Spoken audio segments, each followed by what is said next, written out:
கிறிஸ்துவுக்குள் மிகவும் பிரியமான என் அன்பு தேவ பிள்ளைகளே, கர்த்தராகிய இயேசுவின் நாமத்தில் உங்களை அன்போடு நான் வாழ்த்தி வரவேற்கிறேன்.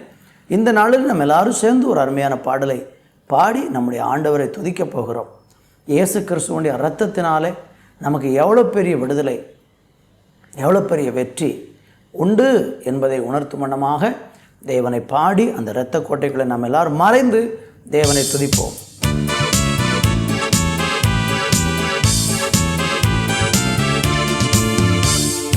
ஆட்டுக்குட்டி இரத்தத்தை கையில் எடுப்போம், அந்தகார வல்லமையை துரத்திடுவோம், சாட்சியின் வசனத்தால் ஜெயித்திடுவோம், எல்லையில்லா ஜெயக்கொடி ஏற்றிடுவோம். ஆட்டுக்குட்டி இரத்தத்தை கையில் எடுப்போம், அந்தகார வல்லமையை துரத்திடுவோம், சாட்சியின் வசனத்தால் ஜெயித்திடுவோம், எல்லையில்லா ஜெயக்கொடி ஏற்றிடுவோம். சிறைப்பட்டு போன சீயோனே, சிறைப்பட்டு போன சபையோரே, உன் சிறையிருப்பை திருப்பும் நாளிதுவே, உன் சிறையிருப்பை திருப்பும் நாளிதுவே.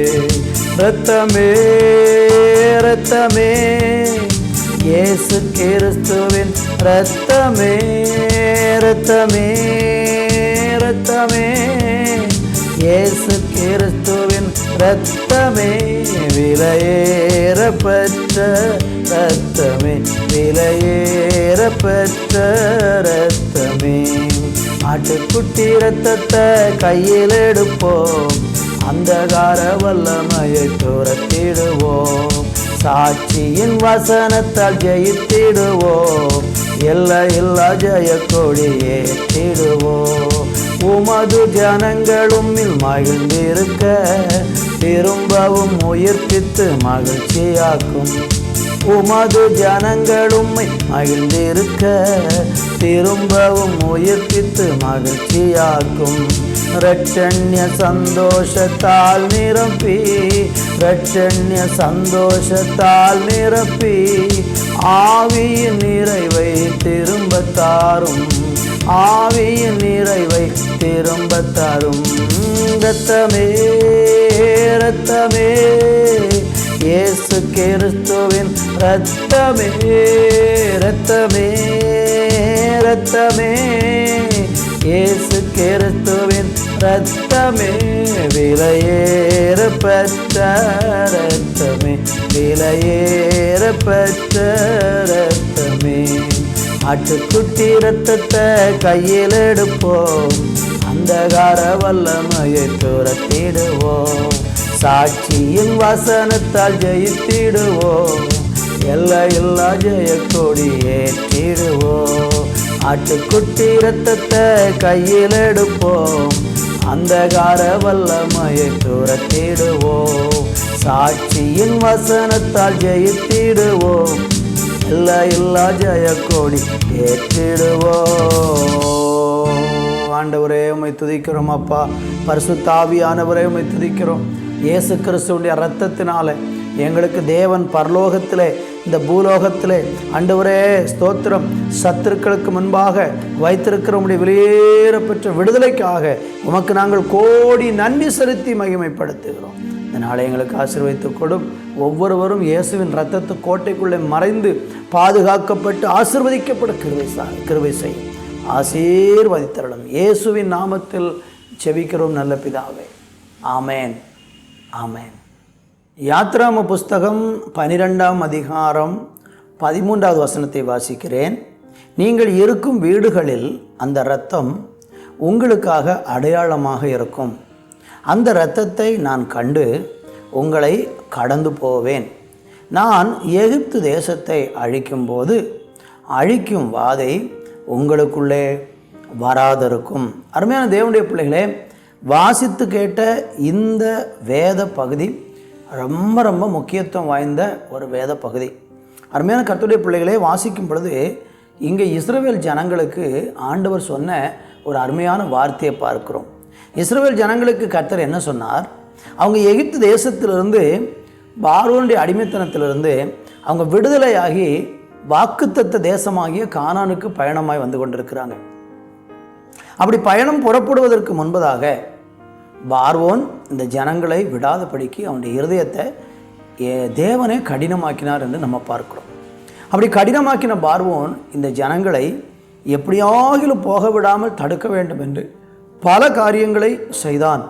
கடைசியில் ஒவ்வொரு வீட்டில் உள்ள தலைப்பிள்ளைகளும் மரித்த போது பார்வோன் இந்த ஜனங்களை எகிப்தை விட்டு துரத்தி விடுகிறதை பார்க்கிறோம். அந்த மூத்த பிள்ளைகள் ஒவ்வொரு வீட்டிலையும் மரிக்கும் பொழுது ஆண்டவராகிய கர்த்தர் இஸ்ரவேல் ஜனங்களுக்கு அழிவு வராதபடிக்கு அவர்களை பாதுகாக்கும்படியாக அவங்களை எல்லாரையும் வீடுகளில் பஸ்கா ஆசரிக்கும்படியாக சொன்னார். முதலாக வேதத்தில் பஸ்கா பண்டிகை இங்கே தான் தொடங்கப்படுகிறது. பஸ்கா என்று சொன்னாலே அந்த இஸ்ரவேல் ஜனங்கள் எகிப்திலிருந்து விடுதலையான சம்பவத்தில் அவங்க எப்படி பாதுகாக்கப்பட்டார்கள் என்பதை நினைவு கூறுவதற்காக தொடர்ந்து செய்யப்படக்கூடிய ஒரு பண்டிகை தான் பஸ்கா பண்டிகையாக இருக்கிறது. இந்த பஸ்கா பண்டிகையில் அவங்க செய்த காரியங்கள் என்ன? எல்லாரும் அவங்க வீட்டில் ஒரு ஆட்டை தெரிந்து கொள்ளணும். அந்த ஆட்டை அவங்க என்ன செய்யணும்னா அடித்து அதனுடைய இரத்தத்தை எடுத்து வீடுகளில் அடையாளமாக நிலைக்கால்கள் மேலும் வீட்டினுடைய நிலை சட்டத்தின் மேலும் அவங்க தெளிக்க வேண்டும் என்று ஆண்டவர் சொல்லியிருந்தார்.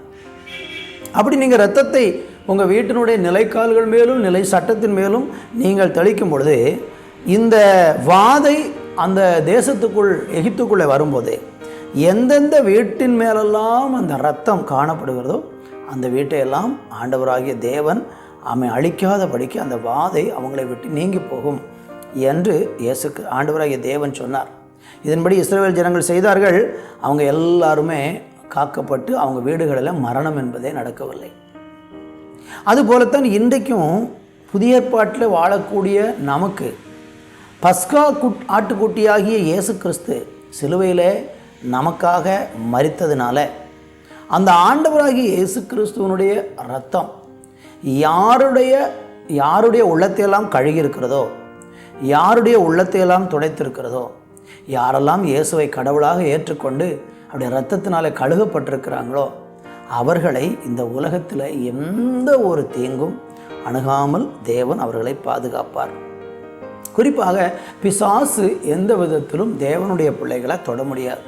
காரணம் அவங்க மேலே இயேசுடைய ரத்தம் பூசப்பட்டிருக்கிறது. எப்படி அந்த வீட்டினுடைய சட்டத்தின் மேலும் வீட்டினுடைய நிலைக்கால்கள் நிலையின் மேற்சட்டத்திலும் எப்படி பூசப்பட்டதோ அதே போல் நம்முடைய உள்ளந்திரியங்களுக்குள் இருதயத்துக்குள் சரீரத்தின் மேல் இயேசுடைய ரத்தம் பூசப்பட்டிருக்கிறதுனால சாத்தானுக்கு நம்ம மேலே அதிகாரம் இல்லை. வாதை உன் கூடாரத்தை அணுகாது, பொல்லாப்பு உனக்கு நேரிடாது, உனக்கு விரோதமாக உருவாக்கப்படும், எந்த ஆயுதமும் வாய்க்காதே போகும். இப்படிப்பட்ட எல்லா வசனங்களும் நம்மளை பாதுகாப்பதற்கு காரணம் நம்ம எல்லாரும் இயேசுடைய ரத்தத்தினால கழுகப்பட்டிருக்கிறோம். இந்த செய்தியை கேட்கிற நீங்கள் இயேசு கிறிஸ்துவுடைய ரத்தத்தினால கழுகப்படாமல் இருந்தால் இன்றைக்கே நீங்களும் கழுகப்படலாம், நீங்களும் பாதுகாக்கப்படுவீர்கள். உங்களையும் ஆண்டவர் தீங்கிலிருந்து விலக்கி காப்பார். உங்கள் ஆத்துமாவை காப்பார், சரீரத்தை காப்பார், உங்களுடைய உள்ளத்தை காப்பார்.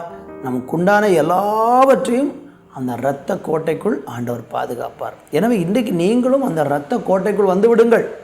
இயேசுவை நோக்கி கூப்பிடுங்கள். இயேசுவே, நான் ஒரு பாவி, எனக்குள் பாவம் இருக்கிறது, என்னை கழுகி என்னை பரிசுத்தமாக்கும், உங்களுடைய ரத்தம் என்னை கழுகட்டும், நான் அதற்கு என்னை ஒப்புக் கொடுக்கிறேன் என்று மனந்திறந்து நீங்கள் ஒப்புக் கொடுத்தீங்கன்னா இன்றைக்கே கர்த்தர் உங்களை கழுகி பரிசுத்தமாக்கி அந்த இரத்த கோட்டைக்குள் வைத்துக் கொள்வார்.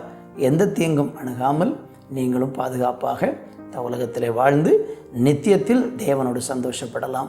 கர்த்தர் உங்களை ஆசீர்வதிப்பார். நல்ல பிதாவே, இந்த நாளில் நீர் எங்களோடு கூட பேசின உங்களுடைய நல்ல வார்த்தைகளுக்காய் நன்றி. இந்த வார்த்தையின் மூலம் எங்களோடு இடைப்பட்டீர், அதற்காய் நன்றி. இந்த வார்த்தையை கொண்டு பேசினீர், அதற்காய் ஸ்தோத்திரம். ஒவ்வொருவர் மேலும் அந்த இயேசு கிறிஸ்துடைய ரத்தம் பூசப்படட்டும், தளிக்கப்படட்டும், சுத்திகரிக்கட்டும். இயேசுவை விசுவாசித்து ஒவ்வொருவர் ஆண்டவரை ஏற்றுக்கொண்டு ஆசீர்வதிக்கப்பட கிருபை செய்யும். இயேசுவின் நாமத்தில் பிதாவே, ஆமென், ஆமென்.